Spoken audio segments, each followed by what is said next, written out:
Hi, everybody. Welcome back. I hope you're having a good weekend. We are talking about chapter 4 this week in applied marketing. And so the majority of this chapter will be about the general model of customer experience in marketing. And there are several models. This book uses one model. If you look on the internet, you'll find lots of other versions of a model of customer experience. But in marketing, essentially, the general model of customer experience is a framework that businesses use to understand and improve the interactions between customers and the company. And so I'm sure you've heard of customer experience. It's something that a lot of you will focus on, even on the front line at the companies that you work for now. But in marketing, it's really important and acts as a lot of a feedback loop. So, customer experience, of course, is a critical aspect of marketing. It's a critical aspect of all components of the business, but it directly impacts customer satisfaction, loyalty, advocacy among your customer base, and that includes things like reviews on Yelp and other sites, and those are critical for lots of businesses. And so all of these are key drivers of the business's success. So it's important that we learn about this in a marketing class. The model that you will look at starts with needs recognition in this book, needs recognition, information search, evaluation of alternatives, the actual purchase or choice that's made by the customers, followed by post-purchase evaluation and any sort of behavior that the customer then embarks on. So essentially, it's a really nice feedback loop for companies as they are looking to improve and continue to do well in the functioning of their business, not just in marketing, but overall. And so I think it's a really important thing for you to think about as you are, working the places that you work now, but also as you continue to learn and grow in your marketing career as well. So I'm going to share the first of many interviews with you in this class.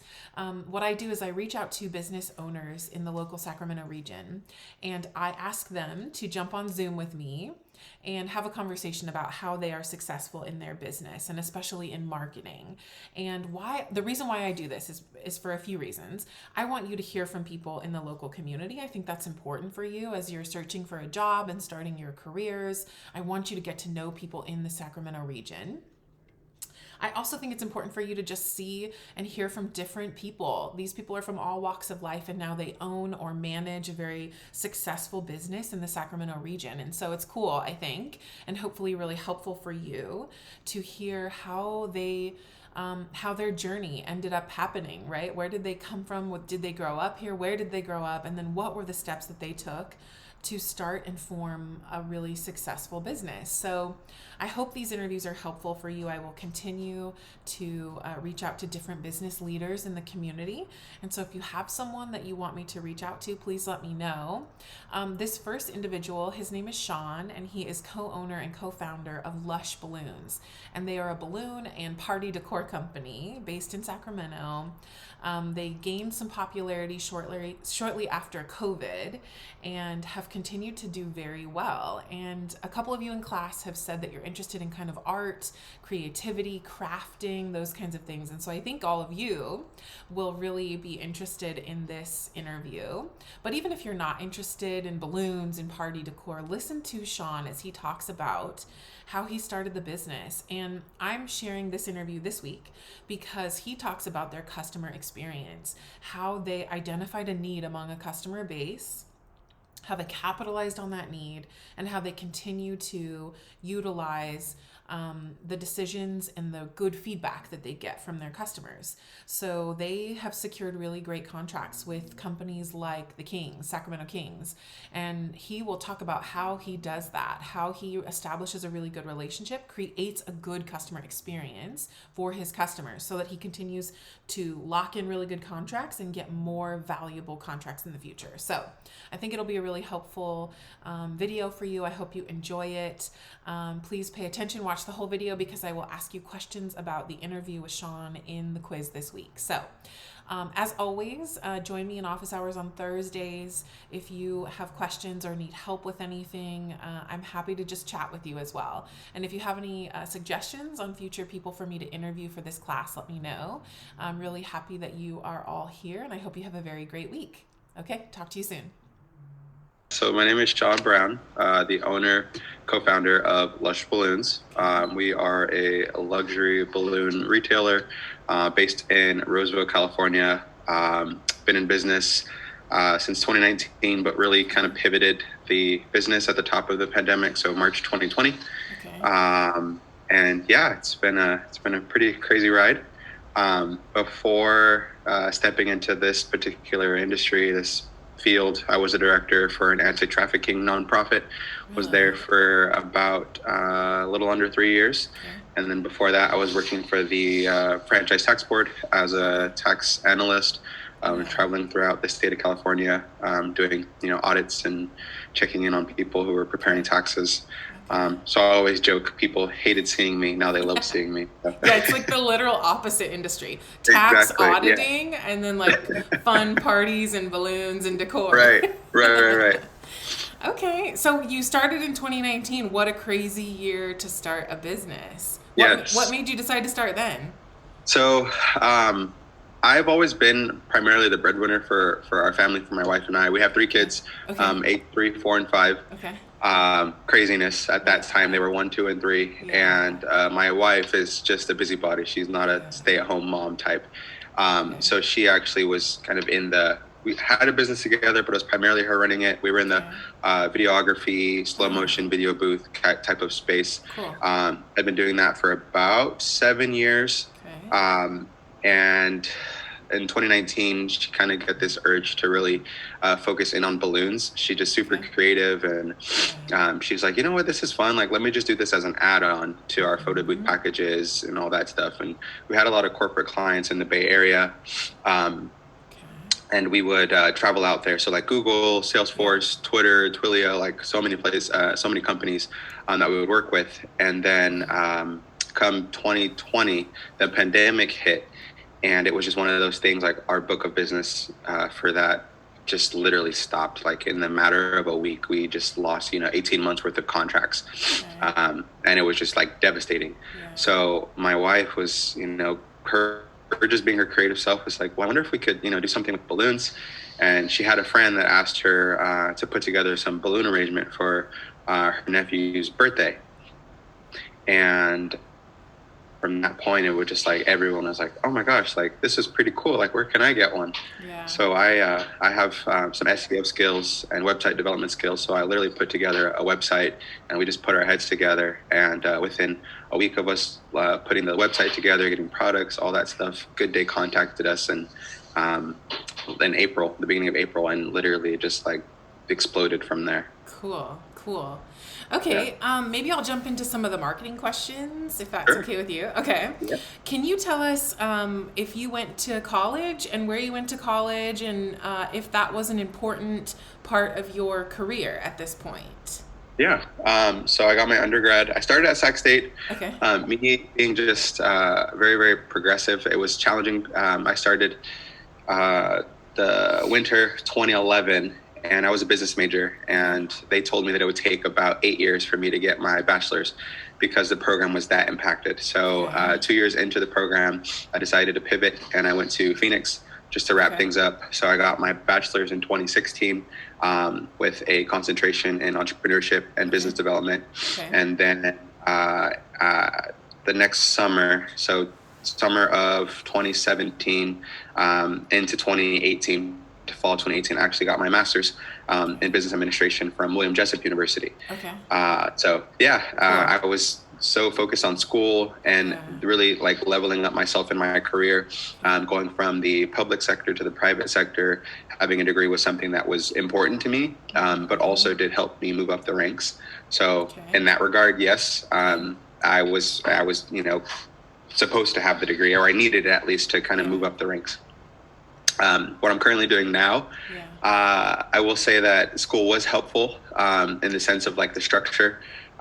Really, when I got into my master's program, looking at the ins and outs of running a business, what that was kind of like, the program at William Jessup really kind of pushed your limits, where we were tasked with actually creating a business from the ground up and then presenting it in front of a panel, much like Shark Tank, to kind of pitch it to investors. And that really gave me like a taste of like, okay, like this is something that I really like.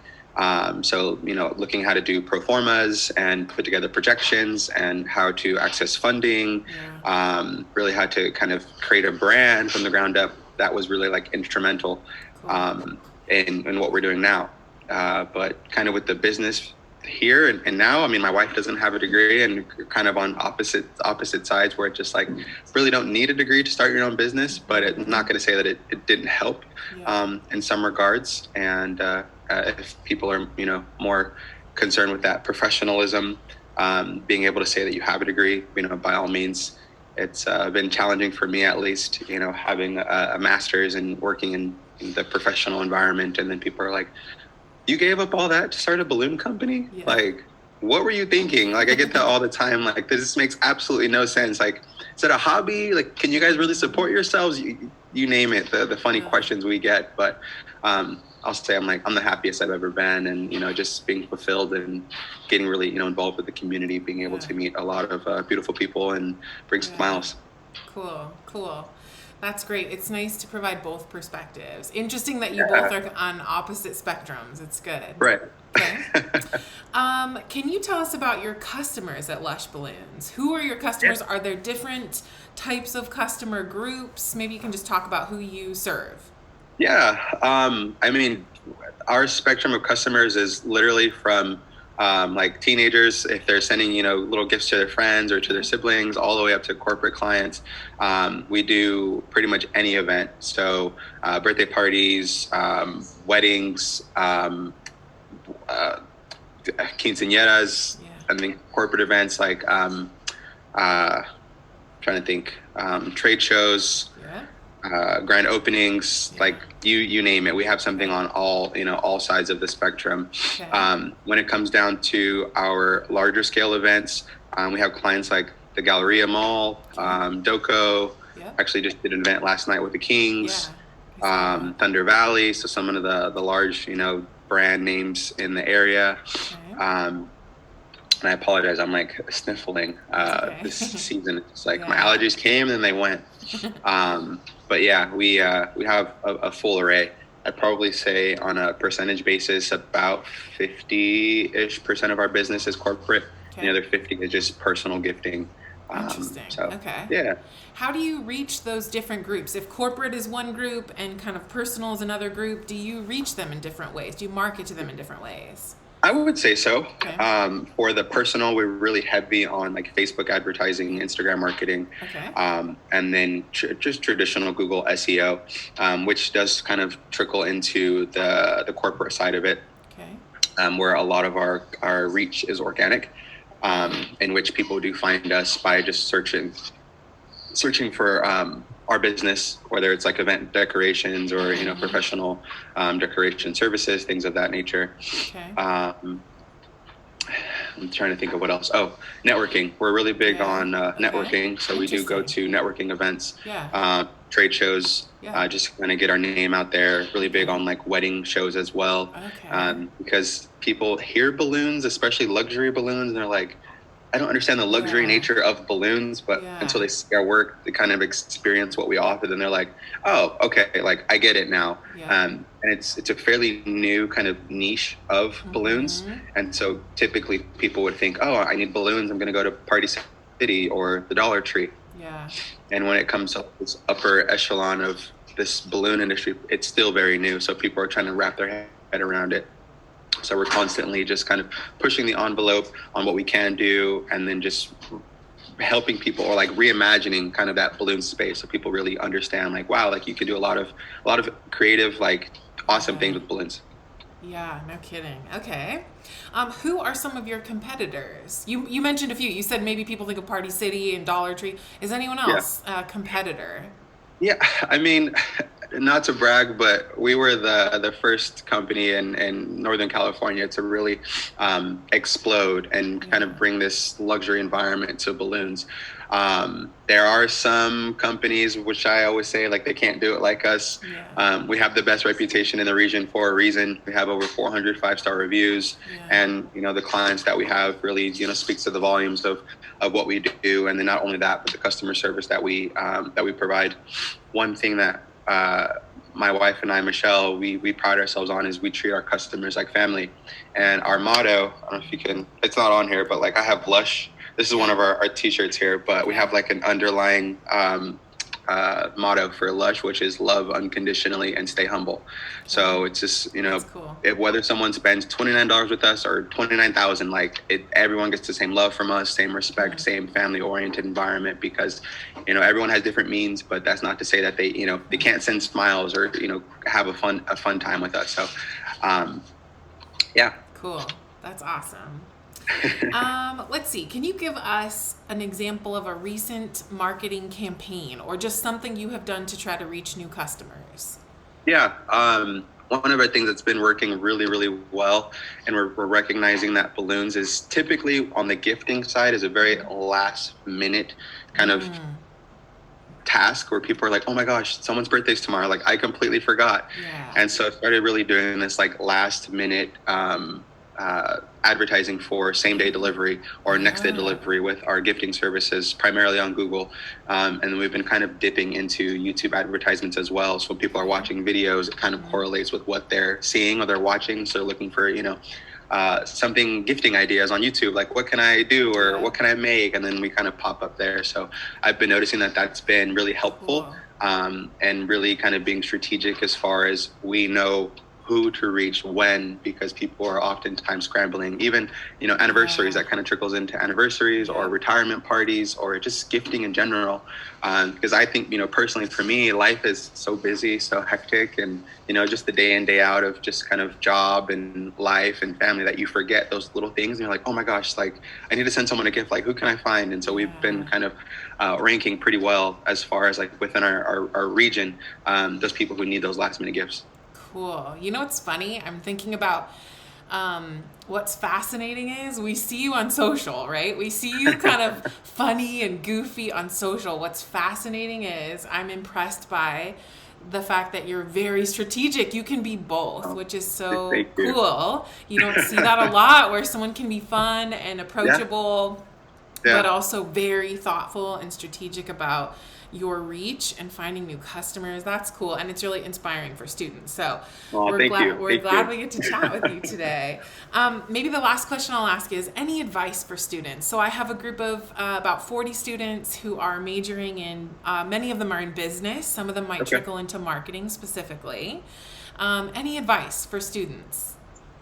I mean, there's just so much that I feel like I could kind of just to share. I mean, businesses, sometimes we take it so seriously that we forget to have fun. We forget to try, and we forget to allow ourselves to fail. What people see, I'm 29, and what people see right now is just like an overnight success, but have no idea that it took my wife and I, 10 plus years to get to this point. And it was just all of these little pieces that kind of came together to just this point. And it seems like, wow, like they made it, but it's just like we sacrificed so much. And still to this day, we're sacrificing a lot. I mean, having a successful business, one that's short staffed, but then also having kids, it's just really hard to kind of have that balance. But it's just kind of having grace on yourself, knowing that whatever you try may not work, but whatever you do try can work. There's a quote, I forget who says it, but it's just like, well, what if I fail? And then it's like, well, honey, what if you fly? Like that kind of thing. And it's just like that in itself is just like what we look for, especially in business, is being able to create. And we lead with heart here, and we always, try new things, and we're always trying to kind of just do our best. And what else? I'm sorry, I'm not getting a message. Oh, my wife is over here listening. She sent me a text. Always pay yourself. Yes. That is definitely huge. Yeah, always pay yourself. Yeah. And I think it's very challenging within a business. And that's something that we've been able to kind of figure out. It's just like reinvesting the money into the companies so that you can continue to grow, but also giving yourself. And I think what she kind of means in that regard is paying yourself, but giving yourself kind of that flexibility, that freedom to kind of focus in on you, because it's so easy for business just to consume you. We're literally nonstop 7 days a week. People are calling us, texting us 10 o'clock at night. And when we first started, it was like, we were saying yes to literally everything. Like, yes, I can do this. Yes, I can do that. Now it's just like, okay, it takes a toll on you. And so just loving yourself, making sure that you still constantly, put yourself first, and not losing kind of that focus of where you started and why. Yeah, I feel like it's a good segue to end with your motto of Lush. It's, correct me if I'm wrong, love unconditionally, stay humble. You got it. You got it. It's Absolutely. Good. Well, thank you very much for your time. Yeah, we feel lucky to get to chat with folks like you. This is going to be really cool for students. So thank you very much for jumping on. Absolutely. Yeah. Best of luck to the class, and thank you for the opportunity, and super, super humbling that you reached out to us. So much love. Thank you very much. We'll follow you on social. Thank you. Love it. Take care, Amber. Okay. Bye-bye. Bye.